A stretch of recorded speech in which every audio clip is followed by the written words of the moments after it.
Hello and welcome to DDOCast episode 481, recorded the week of July 17th. I'm your host, Patrick. We like to talk about Dungeons & Dragons online nearly every weekend. You can watch us through Twitch, YouTube, the DDO forums, iTunes, or from our website at DDOCast.com. DDOCast is hosted by Cyber, the awesome podcast hosting network, and shows are usually available within a few days of recording. The next show will probably be this next weekend, and you can stay updated by following us on our social media pages or our website, DDOCast.com, with our calendar. On the podcast this week, we have a special episode, another Ask the Devs. So I will introduce Cordovan, the community manager, and then maybe you guys, either Cordovan, you can introduce everyone else, or you can just introduce yourselves, however you like to play it here. Yeah, sounds good. Thank you very much for having me on, Patrick. Cordovan. I am the community manager for Dungeons & Dragons Online, and I assume you're not flipped on the video, so I'm going to start from the left.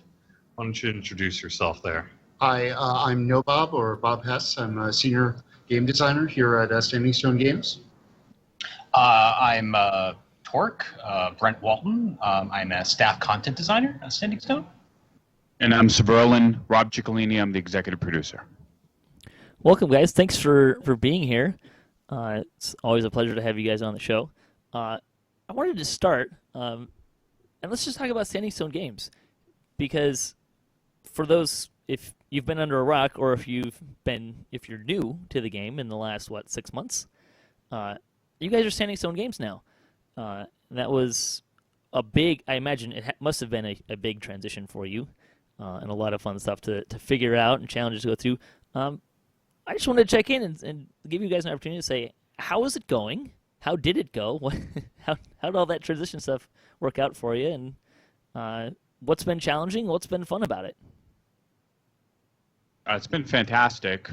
It took longer than we thought, just because there's a lot of stuff happens behind the scenes that you don't imagine when you conceive of it, but when it actually has to happen, it just takes a long time, both technical and organizational. Oops, sorry about that. Things have been great. The players have responded well in both communities. They've been very supportive, so we're very pleased with that. And the games have been going on. We just had Update 36. It had a lot of quality of life fixes as well as good content. And we're working on some exciting stuff on the DDO side. Obviously, we've talked about Ravenloft before. We're all excited and jazzed about working on that. And just kind of give us a quick little snippet about what's going on the Lotro side, because you're about ready to do an expansion, right? We are very, very busy right now on the Lord of the Rings Online side. We are getting ready to release our Mordor expansion. The current date that what we have penned on a website is July 31st, and we just announced pre-purchase for that. You can find out more information at lotro.com/Mordor if you're interested. But yeah, I mean, on the Lord of the Rings side, they're real busy on stuff, getting the final polish put in place, and we've been doing a public bull rower preview, which is similar to Lamania, in recent weeks, kind of showing off the various stuff for Mordor. So yeah, that side of the building is cooking often and long. Kind of one of those. It's not really a crunch mode in that we're not seeing super long hours and all that sort of thing, but it's definitely that couple of weeks before relaunch mode of releasing the big expansion. Yeah. Fortunately, we're sort of hump in terms of we're in bug fix mode and whatever polish we have left, so a majority of the stuff is done, even more so than what the players have seen. So, we're definitely racing towards that end to get that out to the players. And I imagine we're just around the corner from starting up doing that for Ravenloft. We've already been doing a lot of work on it, and the whole focus of the studio is going to be moving towards that expansion very, very soon. That sounds fun and exciting. I gotta ask, even though this is still off topic on the Lotro side, where do you go after Mordor? Oh. Well, I don't want to talk for the content team, but they have so many ideas. They want to visit various places. Once we're only showing part of Mordor, we want to show what happens when the power vacuum causes people to go back into the world and cause trouble there, and there are other parts of Tolkien's world that they really want to explore. So I think that they will be okay for a long, long time in terms of just ideas and stuff they want to explore. Yeah, just for those who really, don't follow that game at all, the expansion brings about the Fate of the One Ring and the Fate of Sauron. Anyone who's read the books, probably knows what that is, and which I'm sure quite a few DDO peeps are familiar with. And then we're also launching a new series of stories. And Lord of the Rings Online, they've been doing the epic story, for 10 years now. And they're moving into a new story called the Black Book of Mordor, which is put together by the lore folks over on the Lord of the Rings Online team. So the Mordor expansion is not just seeing, say, the big, Fate of the Ring and Sauron, but also then seeing us launch sort of the next story series that we're going to be, carrying through for a little while here. That's great. Sounds like you guys have a lot of work ahead of you. So I want to shift focus to Update 36, which just launched less than a week ago. So I want to give you guys an opportunity. Just give us some of the highlights of what's in Update 36. What are you excited that the players get to play with now? And maybe what did you enjoy working on for Update 36? For me, there's 5 different new dungeons, and those dungeons have been really well received. A little bit different of an ongoing storyline. Additionally, there's a ton of quality of life improvements. There's things from the options for the airship buffs being able to be reduced, and there's stuff like when you're leveling, the skills ordering and stuff like that has been simplified and streamlined, so it's a little more easy to use. And also, there have been we went through and did a whole bunch of polish on a number of different stuff, including older items for a couple of different content packs and things of that sort. Yeah, I think we actually have a question perhaps on that a little bit later if I read our stuff quick. So, but just for those who maybe are not familiar, we are releasing we have released a new adventure pack called The Mines of Tethyammar. You can find that in the DDO store. It is free, of course, to VIPs. 5 new quests, level 15 on Heroic, 31 on Legendary, and this takes place in the Underdark. There's also a new public area that you can access through Evening Star. You don't need the Menace of the Underdark expansion in order to access it. And it sort of is a bit of a mystery / adventure story / clash between dwarves and drow in the Underdark. You think we can, since it's been out a week, you think we can talk about the big bad guy? No. On DDOcast, we probably could. You think so? This particular outlet, I'm sure, right? What do you think, Patrick? I think that's okay. Yeah. All right. So, I worked on the capstone and the quest called Strike Back. There's kind of like 2 things I really loved about that update. Just to be clear, we're probably going to have spoilers, so if you haven't played the pack, spoiler. now would be a good time to skip ahead. Yeah, spoiler alert! Look at me later after you play the pack. Okay, so I'm going to...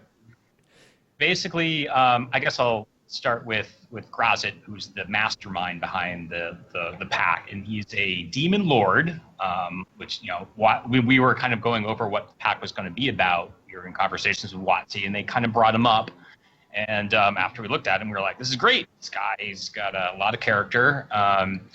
His voice actor reminds me of Tim Curry. He's a talky villain. We really played him up.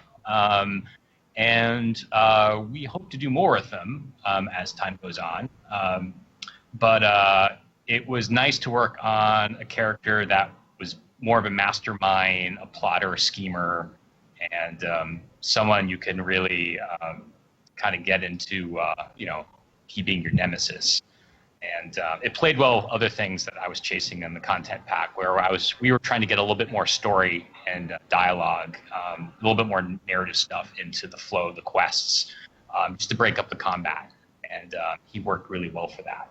I'll be honest, Gretzt had sort of, I believe so, but he had, since the Monster Manual 2, and I saw that he had the full crisp sword that dripped acid with the wave design, he had sort of my heart once I saw that. Indeed. Yeah, I really do. We have some neat kind of new mechanics and interesting stuff in the quest here. I really like that. Frankly, as a longtime DDO player, a lot of the kind of quality of life stuff in Update 36, we hit some biggies, some long-time ones, including, like I say, the skill bars are now sorting when you level up. So the things that you've invested points in previously are just right at the top of the list again. That makes it, or top of the list for the first time, rather. That makes it a lot easier to level up. And then we've also have a hide guild buff UI. That's kind of a biggie. Get some screen real estate back. And then, you know, a lot of kind of minor things that ends up being a lot. You know, typos and a few just kind of minor behind this, you know, like I said, small stuff that when put all together, it really is a nice set of polish that we were able to bring in with Update 36 here. I was kind of happy I finally got time to fix screen steal so it actually shows all the effects instead of just the names when you hover over an item. Oh, I didn't notice that. That'll be quite nice. There was one note that was in there that I saw a little bit of, I don't want to say controversy so much as I don't think people really understood the note very well, that warlocks now scale, the change, there was a change in the player scaling for warlocks. Yeah, dungeon scaling. Yeah, can you explain what that is and what that means a little bit? That's not something that I mean, it's always kind of been known because you can see it every now and then on Lamania and that, but you're right that I don't know that we've really talked about, say, party contribution to dungeon scaling a whole lot. Do you want to talk a little bit about that? Yeah, I can jump in. Yeah. So what it means by party scaling is that if you enter a quest solo, we actually scale down the monster's damage and hit points and a few other things.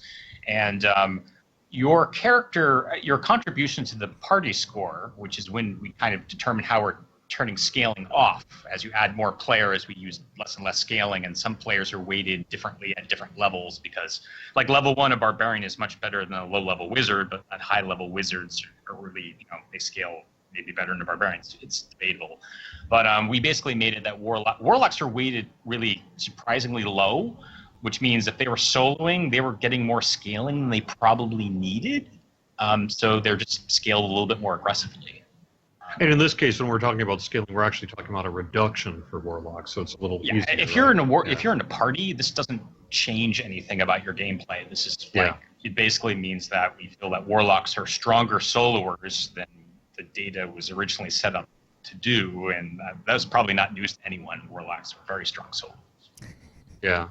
Yeah, you know, you're right that there's been kind of a moderate level of discussion about it on say like the forums and that, but overall it's not really a huge system. It's kind of a you could say more of a kind of smaller tweaks in either direction to kind of help account for some of that stuff more than say, you know, a huge dramatic change that, hey, you step in a bard and all of a sudden everything has half the hit points or anything like that. I mean, it's far more granular than that. Yeah, sure, but it certainly contributed to the perception of where warlocks were power-wise. Right. Because in a group at high level in epics, we didn't see that warlocks were dominating.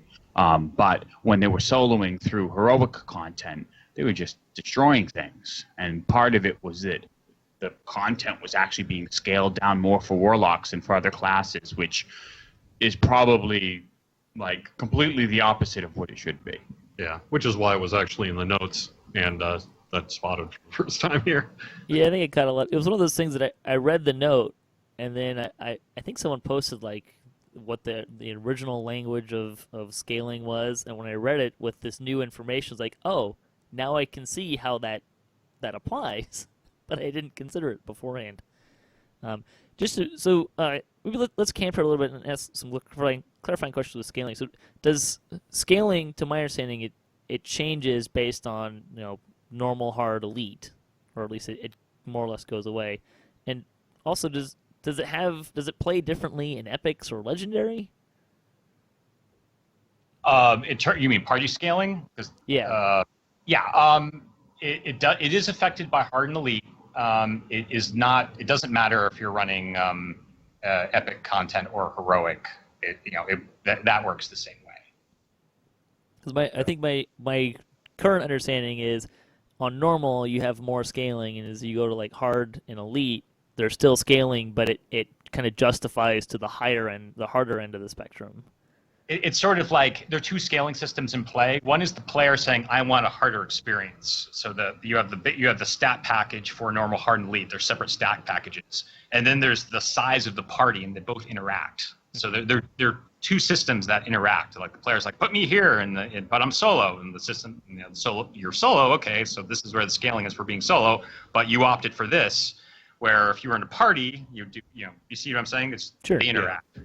And in some ways, if you think of, say, the normal hard elite, say, dungeon scaling, that is meant to get more difficult.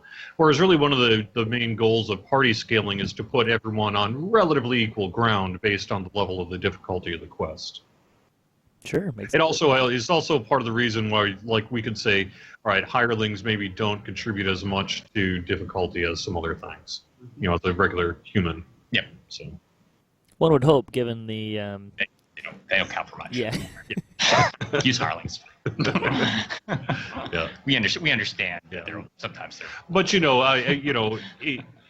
while it definitely was a piece of this warlock thing, it's not really a huge stat system behind the scenes. Some folks on the forums are like, well, that's why you're more powerful than me or whatever. It's really a little, like I said, the scaling of normal hard elite and that is far more significant than the scaling of party members based on party size.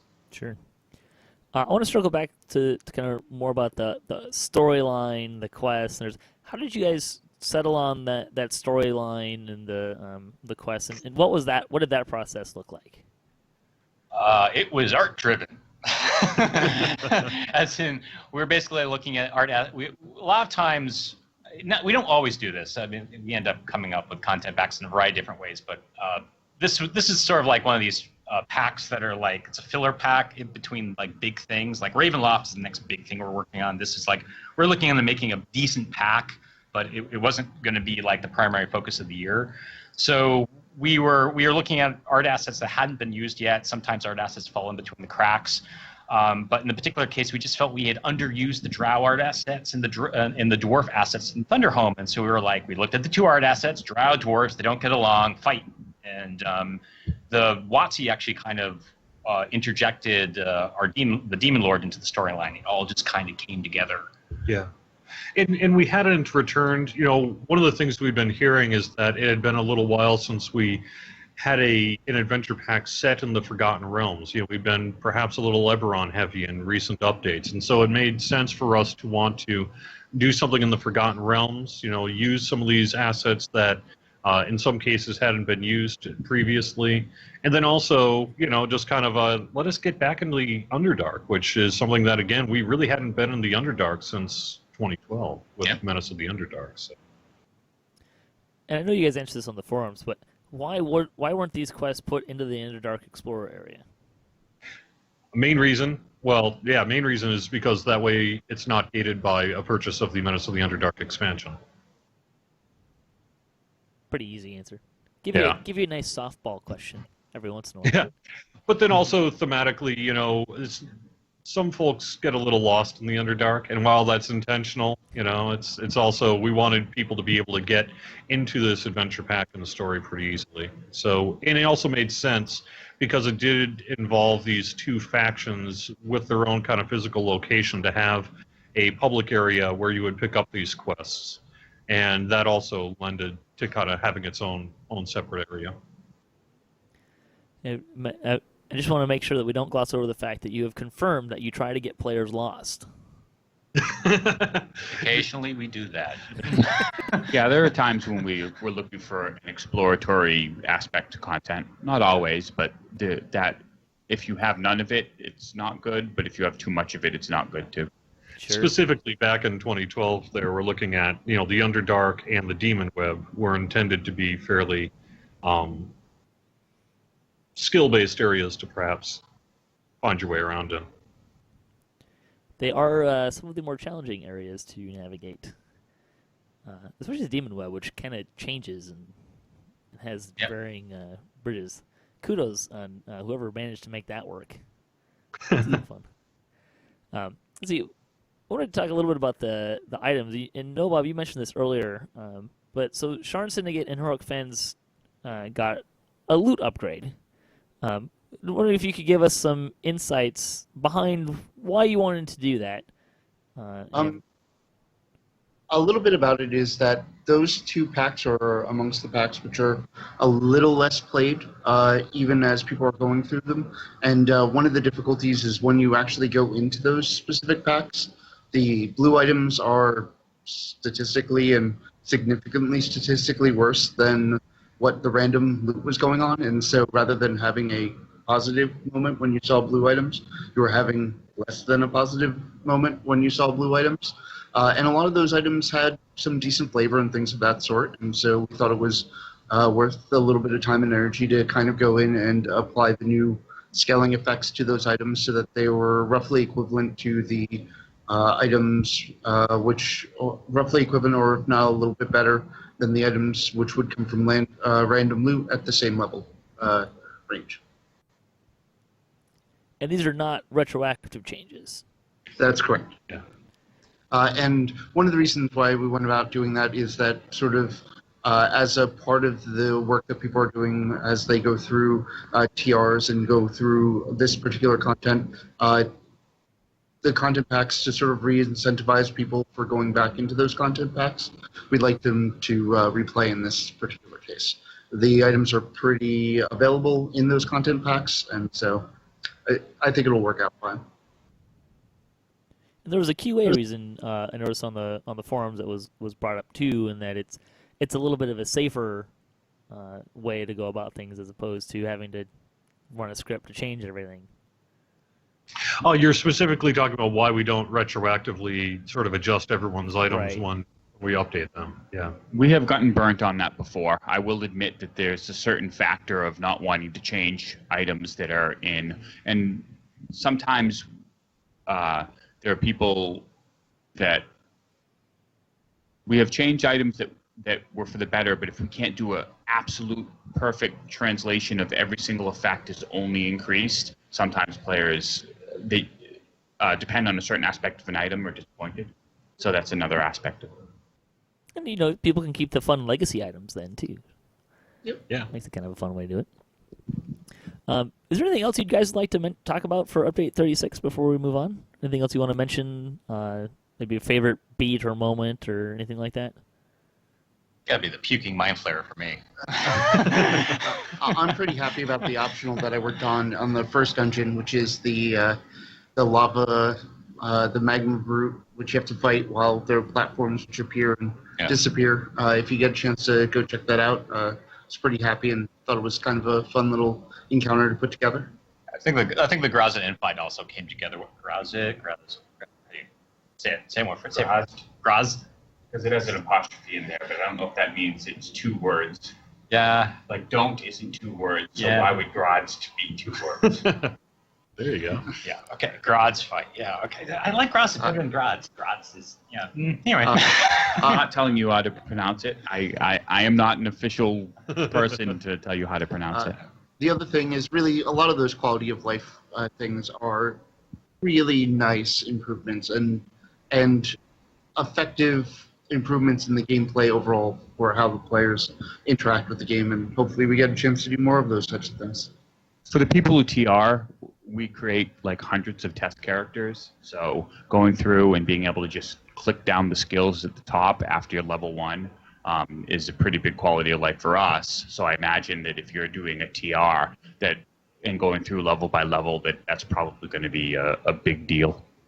We haven't really, and partially maybe because Steel Star isn't here, but we haven't really talked a lot about the Battle Engineer Artificer update as well, and the Rune Armor update. One of the things I really particularly like in Update 36 here is some of the work we've done to make Rune Arm usage smoother, more powerful, and all the rest. We're, improving the cooldowns, reducing the charge decay, we're getting rid of the movement speed penalty while charging a Rune Arm. Just a whole bunch of little things like that I think makes Rune Arms particularly more useful post U36. Not that they weren't before, but now they have even fewer downsides. Pretty much almost none now. He did a really good job with that. The times that I've played through since the update have been a lot of fun. Like the Rune Arm usage prior to that. It's a little more clunky, and I think a lot of those fixes really went a long way to making the class a lot more exciting and fun to play. Yeah, my plan is for my next reincarnation life to maybe try an artificer warlock mix and see how that works. I got a bad build for you. My pew pew pew build is something I debuted with the warlock here. The entire point is that you can go pew pew and then pew again with your rune arm. So you've got 3 of them. How would a warlock attack chain work with a rune arm? It works just fine, actually. It actually, I'll be, as a matter of fact, I will be showing it off on Wednesday here. Yeah, Nice. Okay. Yeah. It actually works just fine. Interesting. Not bad. All right. I was going more for a Saying it's repeating your crossbow rune arm combination with the aura for temporary hit points, but we'll see how it works. I need a Just little, wait till, like, need a little that, variety in my reincarnation life. So many possibilities. Just wait till I get the Lantern Archon. Then I've got another pew. Nice. So So is it pews or 3 pews? 4. Okay. That's the name of the build is called the Max Pew build. So Can you yeah, come yeah, up with have 5 everything shooting pews? at Can you once. do it? We have not yet been able to figure that one out. 5th pew, So, where is it? yeah. Someone will Yeah. find it. You know they will. Yeah.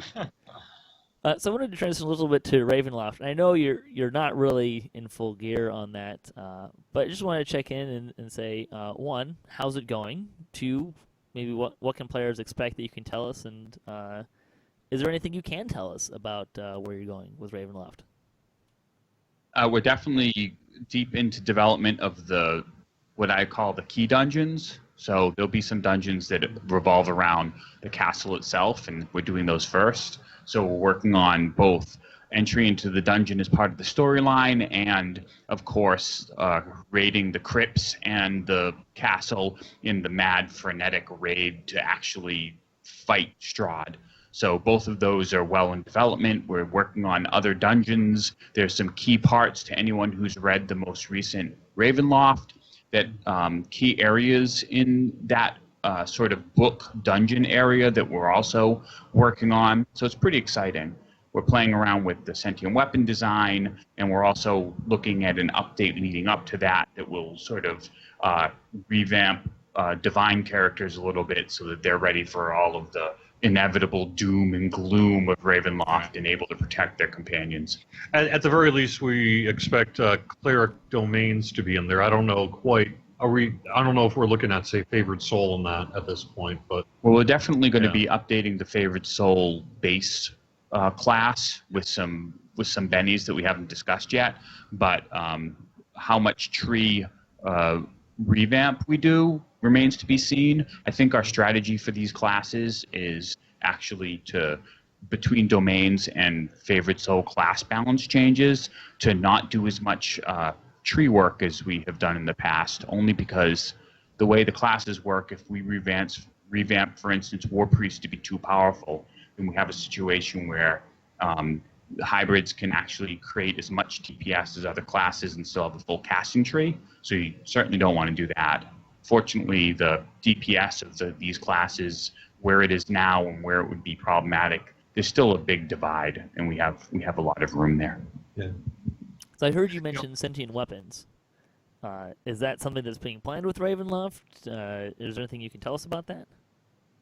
It is indeed. We have started talking about early design with the Players' Council already, so they're sort of going through and discussing various aspects of it. We're expecting sentient weapons to be something that you can develop in the end game, and the sentient weapons will be both statistic and flavorful, because obviously your sentient weapon may have commentary on what you're doing and how you're doing it, much like a hireling would, but maybe with a little more flavor and voice. And name But we don't want. Go ahead. And name calling. Well, I mean, nobody wants to carry a weapon that makes fun of them. So I don't. I think do. we take that. I'm all about that. Yeah, man. me too. The personality for the sentient items is something that I'm sure we're going to discuss a little bit about and figure out kind of what we're targeting. For Yeah, that stuff. well, variety. I think we're looking at Self-deprecating humor. variety there. For it.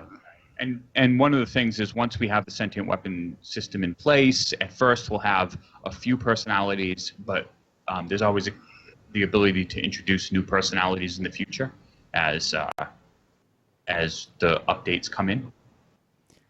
Could be exciting. And I don't know. I think there could be a lot of interesting choices to be made if you get a sentient weapon that has a personality that you maybe doesn't really work well with yours, but has a lot of abilities you really like on it. So. So one of our design goals is that wouldn't happen. So the sentient weapon, the sentience is in this gem or a jewel, and what happens is you can actually slot the jewel with a number of abilities in the way you want it. So what we didn't want is you really like the brash dwarf voice and don't like, say, another voice. I don't want to set the expectation because we may not have a brash dwarf. I'm just trying to give examples. You will be able to pick the voice you want and then slot in the sentient filigree that you want in order to give it powers. It won't be something where you're forced to take a voice that you don't like because it's better for your build. The voice is cosmetic only, and you'll be able to build it the way you want. Sounds fun and exciting. Let's see. You didn't like my original design goal, which is make the more annoying characters the most powerful. And so if it's a trade-off, do you want a cooler character or a statistically better one? No, I'm kidding. Yeah, the kobold voice in Jerry's mind was the most powerful. Hey, listen, don't count that out. I'm telling you. I think Cobalt would be great.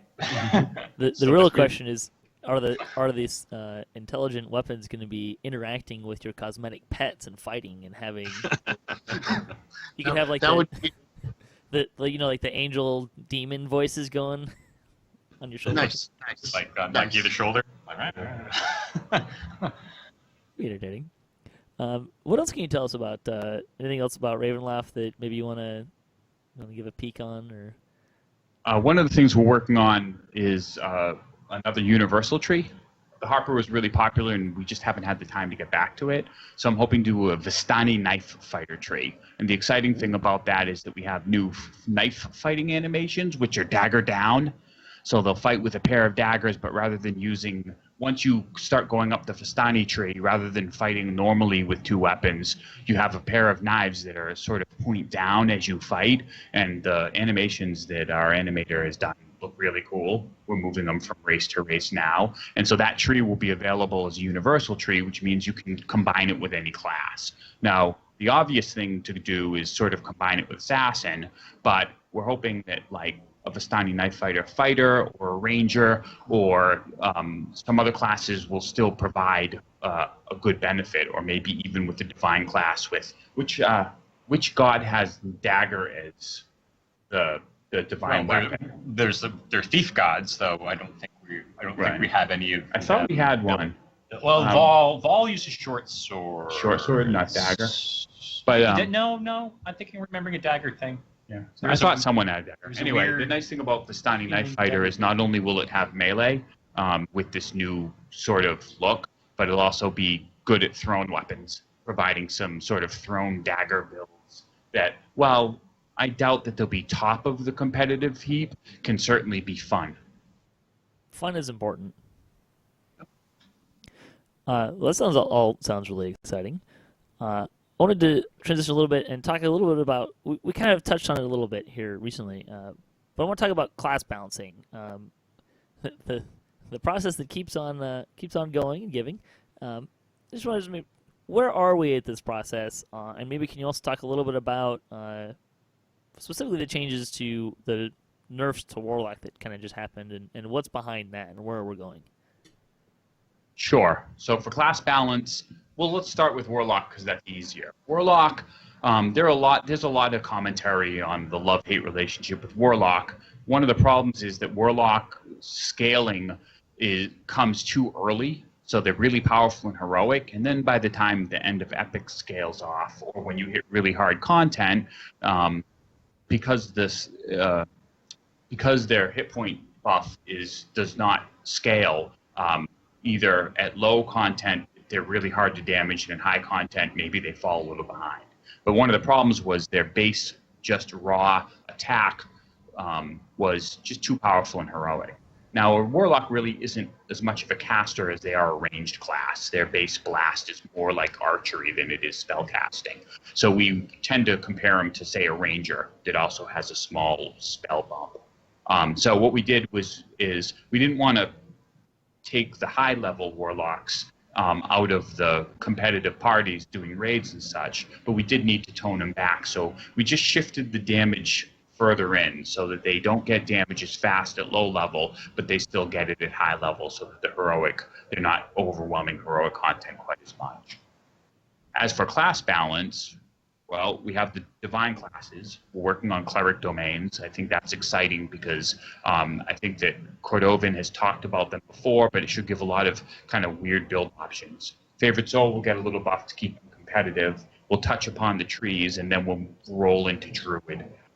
Steel Star has been good about keeping up with Artificer, but we know that they need a third tree. We know that Favorite Soul needs a third tree. I don't know that we'll get to that for this next update, but that's definitely on our radar. And then we have to do Druid, because Druid needs a lot of love. Right now, there's a number of bugs that are propping up, say, wolf builds, and we need to fix those bugs, but we can't fix the bugs until we do a full pass on Druid, because without the bugs, Druids would not be powerful enough, right? It's basically the bugs are propping up the whole class, so we really need to do a pass. We'd also like that if a Druid is using a weapon, the weapon contributes more to their wolf bear damage, so that weapon matters more, so that will probably be a thing.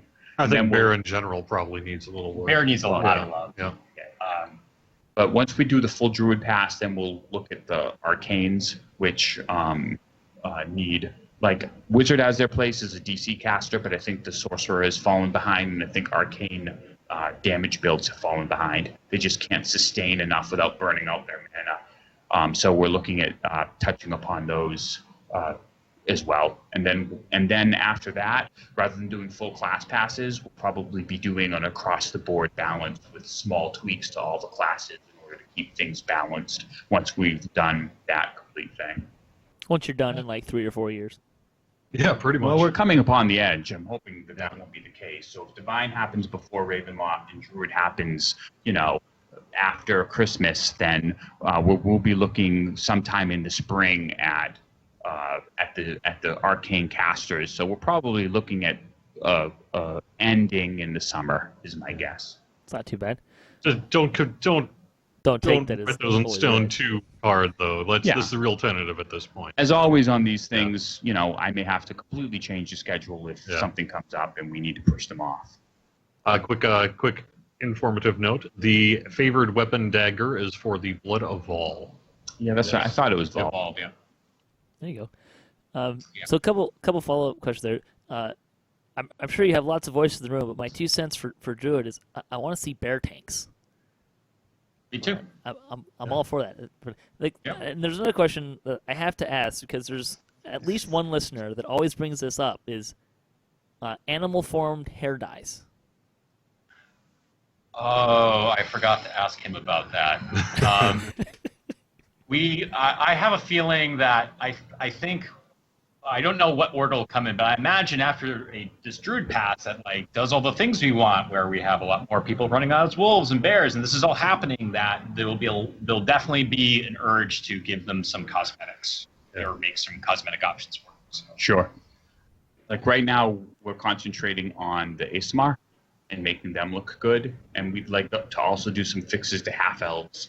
But after that, we probably will want to do some Forgotten Realms versions of races. This is all very tentative, so take it with a grain of salt.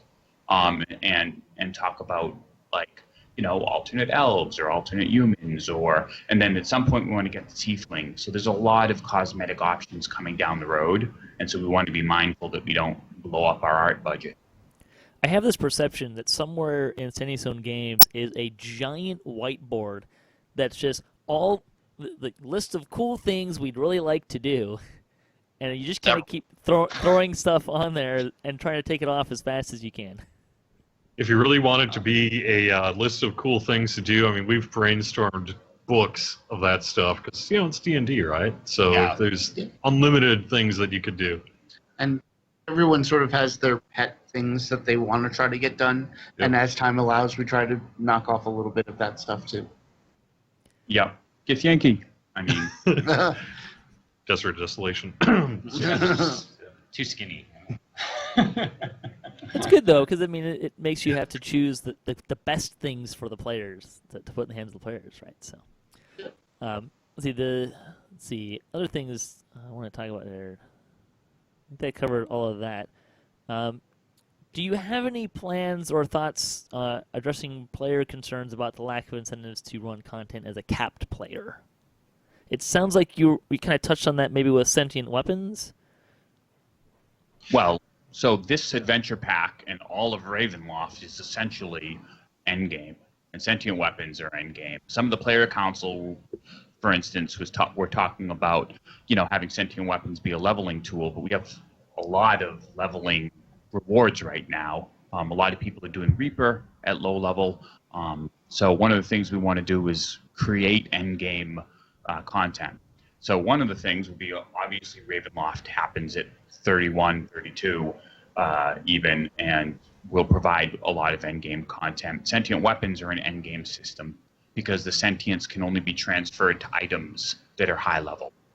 And so building your sentient weapon will be a system there. And in addition, we've talked previously to the Players Council about having a revamped token system, kind of like the Commendations of Valor, but for legendary content, where you can buy rewards on a vendor. I don't think we'll have that for Ravenloft because our plate is full, but that's something we've discussed for the future. Hopefully that will see fruition at some point. Specifically related to Reaper XP and high-level quests, I think it's possible we might be taking a look at that. Yeah, right now the Reaper XP for going up because of the first-time bonus is really good, and people who like to stay in the legendary kind of feel that for the added difficulty, the Reaper XP isn't enough, so we'd like to boost the Reaper XP maybe at endgame a little bit so that the people who like to run their high-level characters can use that as an effective way of getting Reaper XP. Don't get us wrong, we love to support the players who are sort of doing their TRs as well, but the people who do have their characters that are endgame capable, having reasons to do that is something that is definitely one of our top priorities now that Reaper is out. All sounds good to me. I think actually I pitched in a debate episode the idea of legendary tokens and buying stuff too, so I'm liking this. It sounds fun and fantastic. A couple of listener questions that I wanted to bring up. This came from Mercury on Felinus. How do you approach power creep? The interesting thing about that, I guess I just want to preface this discussion a little bit, which is that power creep is a loaded word. It means a lot of things to a lot of different people, and I don't know if you put 10 people into a room, you're going to reach consensus on what exactly power creep even is. So please keep that in mind, that, what I would consider power creep may not be what the person who asked this question is considering power creep, right? Yeah, I agree. If you're talking about power creep as you're leveling, one of the things is, so when I came on, I just missed the boat on Swashbuckler. Swashbuckler had just come out. It was an attempt to make Bard super relevant. It was really powerful and fun. The players were enjoying it. And so I didn't want to just go and rebalance everything and cause everything to be dragged down. So we pointed at Swashbuckler and said, okay, that's sort of our balance point.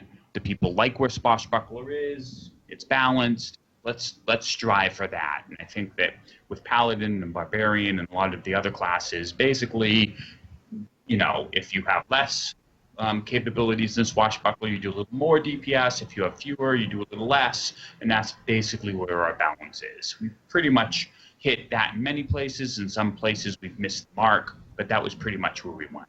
Now, if you're talking about endgame, I don't want to mix up the term power creep with vertical progression. There will be times when there is more vertical progression at our endgame.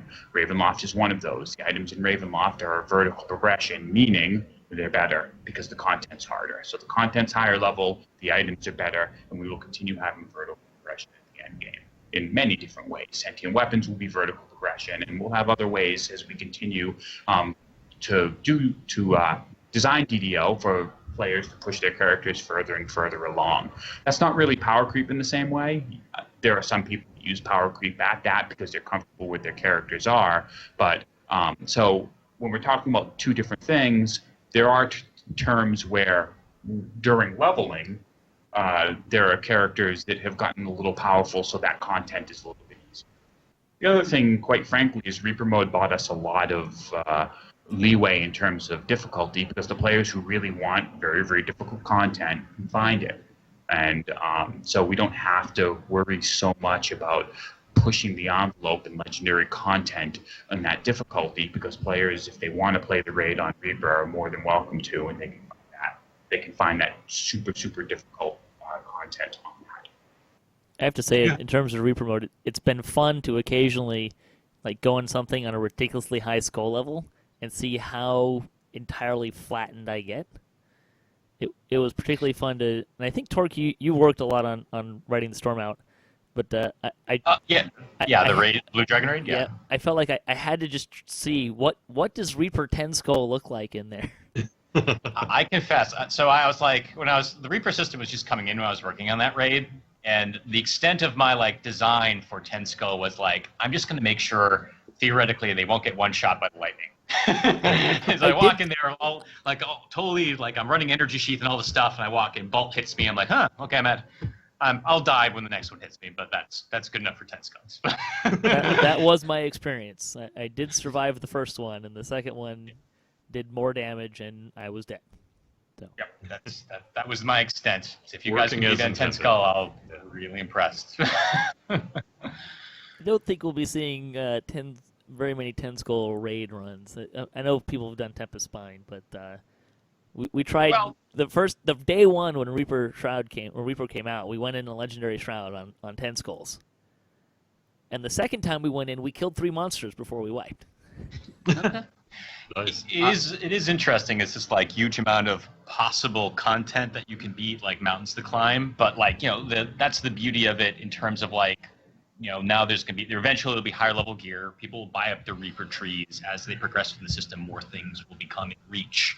So just added a lot of stuff of a lot more things you can conquer. And there are also some content points which are interesting to look at. Like in Legendary Shroud, I know one of the stumbling blocks is actually being able to defeat the portals at higher Reaper modes, just because of some of the damage justifications and adjustments. It makes for an interesting raid. I don't think we'll see 10 Skull Shroud completion anytime soon, if ever.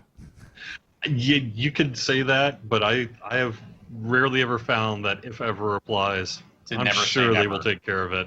Never say never. Yep. DDO. Yep.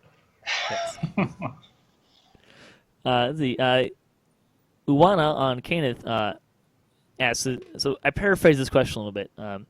So there's kind of a couple parts of this. One is, what causes exploits? And kind of a part of that question, too, is what's considered an exploit? What's considered a bug versus something that's kind of weird but might be working as intended?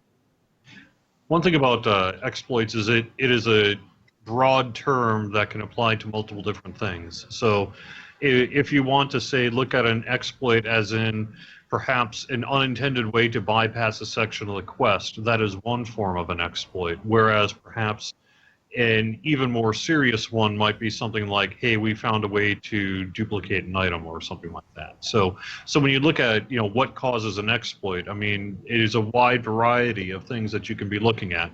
I think largely, though, if you were to try to put it into a couple of different groups, one of them would be the law of unintended consequences. One of the advantages of Dungeons & Dragons Online is we have very deep, very wide, and millions of choices that you can make as you design and play your characters. One of the disadvantages of all that variety, though, is you can find outliers in there that perhaps allow you to do things that the person who designed the quest or whatever would probably prefer you not to do. Sometimes we end up saying, hey, that's okay. They found a way around it. Sometimes, if maybe they're taking a half an hour long quest and getting it done in 30 seconds, we may have to do something about it, when we're looking, I don't really want to get too much into, say, some of the more egregious exploits. We really need to be careful about not giving people hints on how some of that stuff is done. But there are people who say, look at exploits in a lot of different video games and try different ways to really get around whatever roadblocks might be in place for them to do various things. And so it may be perhaps a little more, it's a little bit of a loaded word, but a little more nefarious in terms of the effort involved to perhaps achieve a certain exploit. You know what I mean? And that somewhat is just caused by the complexity of an online game, and some of it is just things that we have to address as soon as we find it. Sure, there are a couple things. It doesn't matter how smart we are. DDO has a lot of game systems, and we have a lot of smart players, and they outnumber us by a lot. So that means that no matter how smart we are, there is a lot of collective brain power in the community that are looking for the best ways to do things. The exploits we care most about, honestly, are ones that make the game less fun. So if you find an exploit that lets you get to the rewards that reduce your sense of achievement, or let you do the same content over and over again because the exploit makes the XP per minute in that content much better. Like, let's say you run to a quest and you can get around some large portion of the quest and insta-finish it. It's not that you did it once. It's that once that happens, the players will end up doing that quest over and over again for their XP. And even though they'll get a thrill of super fast rewards at first, the repetitive nature of that will make the game unfun for them, and eventually they'll just burn out and leave. And that's the kind of thing that we're trying to stop. Or if there are certain rewards that are meant to show progress, like, say, the high-end Reaper rewards. If someone found an exploit for Reaper XP and tomorrow could get 2 billion Reaper XP and get some of the Reaper rewards, we would be sad, not because the player was running around with the wings, but more because the sort of the effort of all of the people that have been running Reaper and have been sort of rushing towards that goal would be trivialized instantly, and the whole thing would just be less fun. That's our main concern for exploits. Sounds good. Thanks. And then I had one last question that I know I would be in great trouble from Mithri if I did not ask. Can you please fix the cold spells? I know, right? Specifically, Mithri wants the shatter animation back on when you kill a mob with a cold spell. It used to be they'd kind of freeze and shatter. The death fatality. Yeah, for quite a long time now, that's been missing. And it needs to come back. Did we pull it for... I don't know. It happened around that time, but I don't know that it was ever intentionally done. I vaguely remember that there was some sort of performance thing that they pulled it for. So we'll have to look at that and see if we can find a check-in. It might have been pulled purposely because it was causing server, not server lag, but client lag. But yes. More of an answer than I was expecting, so. I just know that she would never let me hear the end of it if I didn't ask. So, I mean, I'm sort of in the position where I worked on the project for years, and I took a 3-year break, and I came back. So they're just things that I take for granted. Like, I didn't notice that was broken, but, I remember it working. So I'll look into it. Cool. Thank you. I'm curious. Or a 9-year break for some of us. Yeah. Yeah. So that's all I have. Is there anything else you guys want to tease for the players or before we head out? Let's see. Favorite soul we talked about. We talked about domains. We gave you an exclusive preview of the Vistani tree, which we haven't talked about at all. We talked about sentient weapons a little bit. Yeah, I think the next big kind of thing you'll see after now that Update 36 is live and ready to be enjoyed is going to be probably a point update, as we call it, like a patch 1, patch 2, something like that. That'll include the domains and perhaps some of the favorite soul work, and then really it's going to most likely be Ravenloft. Yeah. I could actually drop one more hint, and we've talked a little bit about this earlier, and that is some work was done recently on the Mimic Hunt. And that should be making a comeback relatively soon as well. I don't know the exact time frame as to when that's coming back, but I know that there's still, I understand, a little bit of work that needs to be done on it yet, but we're a lot closer to being able to bring that back to you. Probably this year, I'm guessing. There's 1 or 2 more items that I need to finish up. Okay. Yeah. Fantastic. Yep. Well, thanks, guys. Thank you very much for the hard work you put in, and thanks for taking some time out of your day to be on the show. Cool. Thank you very much. Yeah, thanks. Thank for you so playing. much. Thank you so much for having us, and thanks for hosting the show. Yeah. And once again, a special thank you to the devs for joining us this week to give us some great insights and answer some questions. Really appreciate the time they take to do that and the hard work they do on the game. We're going to get into game news now. Our screenshot for the week is Daylight is approached by the Drider Jailer in the 325th screenshot of the week. Thanks for a great screenshot. It is a very nice, well-framed and nice positioning there, sir. All right, game news. We did have a patch this week that came with the fairly extensive maintenance database work. We did about a 12-hour downtime on Wednesday. But there was also a patch that they snuck in there, which included the Warlock's Eldritch Aura no longer buffing enemies when a friendly NPC is within range, and also no longer buffs NPCs. They also made sure that Shadow Arrows from Arcane Archer's 5th core enhancement is working even after you switch weapons. This is kind of fun one. This kind of goes back to what they were just telling us about the Mimic Hunt coming back. Lost motes remain lost, but are no longer unusable and containing a string error in bags, shared banks, and storage. So that will be nice. There's some changes, some adjustments to some of the new quests, particularly XP. The experience in the Mines of Tethymar has been increased on all difficulties. They made sure that optional bosses and records of the past no longer become active until you've entered the room with them, stuff like that. So they also fixed an issue where the Mines of Tethymar named items were getting Reaper bonuses a little too often and gaining more than one of them, which was probably not intended, as much as we would like. Also, there's now a single guild buffs icon that remains visible when the hide guild buffs option is enabled. Oh, I didn't see that, so I'm not sure if that one's stuck or if I need to go toggle mine on or off. That was pretty much it for the news this week. Bonus days, you can get a 20% Reaper XP bonus now through July 23rd, so enjoy that for the next couple of days. Store sales, Rise Again is the sale this week, so you can get 20% off of Reincarnation Hearts, healing items, spell point potions, and quest XP elixirs through the 27th. Also, summer sales, the week 4, you get 35% off of 500 Astral Shards, 50% off of character slots, and the Runes of Giant Hold Adventure Pack. Great time to get that if you don't have it. One of the best packs you can buy. And 75% off of the Morning Lord Iconic Hero. You can also get a Lesser Slayer count boost with the coupon code DATSLAYCOUNT. It would be DAT Slay Count through July 27th. That will take us to community news. The 243rd Chronicle DDO players attending Gen Con are organizing a meetup. So if you'd like to gather for buffs with other folks, make sure you check that out. The Munchkin Summer Games wraps up in a few weeks on Kyber. It's an annual event where it used to be the Halfling Summer Games, and then Gnomes arrived, so that now the Munchkin Summer Games. So we take the short people along with them. The Highlands of Malkir are hosting a Death to Sulamani's teaching raid on Saturday. Grass Kitch is continuing to host heroic Abac raids twice per week on Galanda as well. The guild for the week.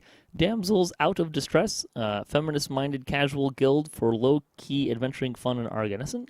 The guild welcomes all genders and gamers from all walks of life and experience. If you're into role-playing, raiding, questing, and more, find them on Arganescent. The comment for the week. What is your favorite new named item from the Mines of Tethymar? Well, that's a good question. I haven't really picked up a favorite yet, although I do kind of like the Rune Arm. I know some people aren't necessarily big on it, but I do kind of like the Combat Mastery Rune Arms. I think it opens up some interesting build options. Not an item that I'm probably going to use a lot, or if at all, but I think I like it for what it suggests for builds, shall we say.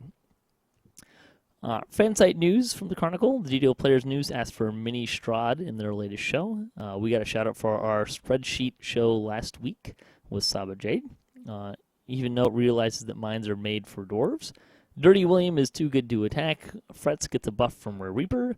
Alex's solo trial by fire on Reaper 3 is a video for that. Fridays and Ice went into the mines. You can check out Bachelor's latest show. King Kaz hosts a DDO stream on Saturdays called It's Good to Be King as well. What's going on in Fansite news there. Also, if you are interested, because of the downtime on Wednesday, which would normally have been the weekly Wednesday lunchtime live stream, Cordovan answered questions and took a photo tour of the Update 36 quest. Other community news, DDO Players News had their 141st episode this week as well. Let's see, DDOcast News, our Summer Hunt Extravaganza 2 is still going, so we'll link to that in our show notes. So some great opportunities for prizes there. Also, DDOcast Splat is back, and we we were going to run Vaughn Volto Night 5 and 6, but we were really concerned about getting bodies, so we did Tempa Spine instead, and should have turned up the Reaper skulls a little bit higher than we did. When we started with 3 or 4 people, one skull seemed like it would work pretty well, and then by the time we finished, we had a full party, and we're kind of cruising through it. So we'll try something a little harder probably next time. Let's see, Lightning Post. Did get one comment back from Kirkos. He wanted to share his spreadsheets stuff. I'm not going to read all of it, but he has 21 sheets, and I looked through some of this stuff, and some of this includes all sorts of stuff that he's tracking, like auction sales, where loot is, and stuff. It's extensive, way more so than myself, and probably Saba as well. So props to you, sir. That is some bookkeeping. I kind of got the impression that you might spend about as much time doing the bookkeeping as the playing, given how extensive his are. So, in any case, we'll be wrapping up the show here. No, it's a bit of a shorter show. Not really a whole lot news-wise, but a great, again, Ask the Devs, so I hope you guys really enjoyed that. Thanks again to the devs, and thanks for everyone for listening to the show. Thanks also to all the other contributors for DDOcast, all the people that helped me make this show happen, really support the community in that way. It's really great that I don't have to do this alone. Really appreciate those guys and girls. We also want to thank Standing Stone Games and Wizards of the Coast for making DDO happen, and thanks to Cyber Ears for hosting the podcast. If you'd like to support the show, you can visit our website, DDOcast.com. You can also support us on Patreon. You can hit us up at DDOcast.com for show notes, MP3s, our calendar, previous shows, swag, and other fun stuff. If you'd like to be part of the show, or if you have a comment on this episode, or a question you'd like to hear us answer, or a topic you'd like to hear us debate, or you just want to say hi, or maybe ask a question of the devs to follow up, we can try and make that happen. You can send us an email, ddocast@gmail.com. You can leave a comment anywhere you can find this video as well. You can also follow us on social media for the latest cast updates. I am at DDOcast on Twitter. So, until next time, may all your attack rolls be crits, all your chests level appropriate, have fun, and don't forget to gather for buffs.